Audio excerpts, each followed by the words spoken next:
Kilat News Updates.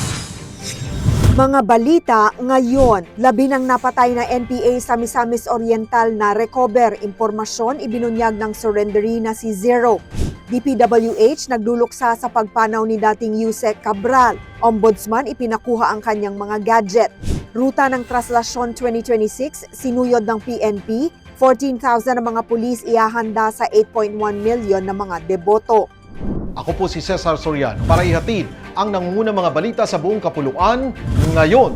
Sa operasyon sa kabundukan ng Hingoog City, Misamis Oriental, na-recover ng 58th Infantry di Malulupig Battalion ng Philippine Army ang mga labi ng isang napatay na mandirigma ng Lupipos Army o NPA sa sitio Mangilit, Barangay Balason nitong December 18.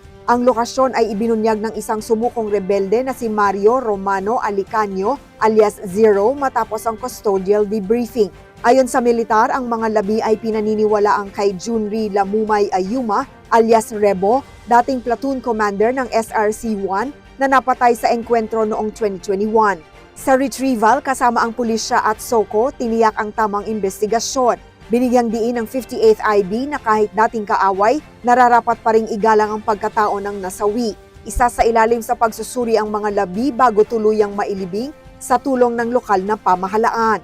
Nanawagan ng hukbo sa natitirang kasapi ng NPA na talikuran ang armadong pakikibaka at piliin ang landas ng kapayapaan. Nagluluksa ang Department of Public Works and Highways o DPWH sa pagpanaw ng dating Undersecretary na si Maria Catalina Cathy Cabral na nasawi matapos umano'y mahulog sa bangin sa Kenon Road sa Tuba, Benguet, Huwebes ng gabi. Kinilala ng DPWH ang higit 4 na dekadang serbisyo ni Cabral at hiniling ang paggalang sa privacy ng kanyang pamilya. Natagpuan ang kanyang katawan sa may Bued River, may 20 hanggang 30 metrong lalim mula sa kalsada at idineklarang patay sa ospital pasado hating gabi. Habang patuloy ang investigasyon ng pulisya at SOCO, iniutos naman ng Office of the Ombudsman na ilagay sa kustodiya ng otoridad ang mga gadget ni Cabral bilang bahagi ng pagsisiyasat sa umano'y flood control scam na kinasasangkutan niya. Ang biglaang pagkamatay ay nag-iwan ng maraming tanong sa gitna ng kontrobersiya.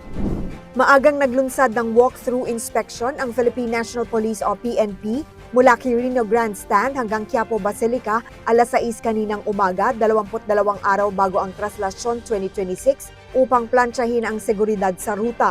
Pinangunahan ito ni Police Lieutenant General Edgar Alan Ocubo kasama ang National Capital Region Police Office o NCRPO sa pamumuno ni Police Major General Anthony Aberin. Aabot sa mahigit 14,000 na mga pulis ang ide-deploy sa Enero 9 para sa inaasahang 8.1 milyong deboto. Tutok ang inspeksyon sa mabilis na medical at rescue response at malinaw na command and control. Magpapakalat ang Regional Mobile Force Battalion ng humigit kumulang 1,000 na mga tauhan bilang augmentation katuwang ang Allied Forces at LGUs. Binigyang diin ng PNP na walang puwang ang kapabayaan, kaligtasan ang unahin habang tuloy ang makataong pagpapatupad. Hinikayat ang publiko na makipagtulungan at sumunod sa mga paalala. Para sa Kidlat News Channel, ako si Rosalyn Sinchonko, nag-uulap. Ako po si Cesar Soriano, kasama nyo sa bawat pagputo ng balita.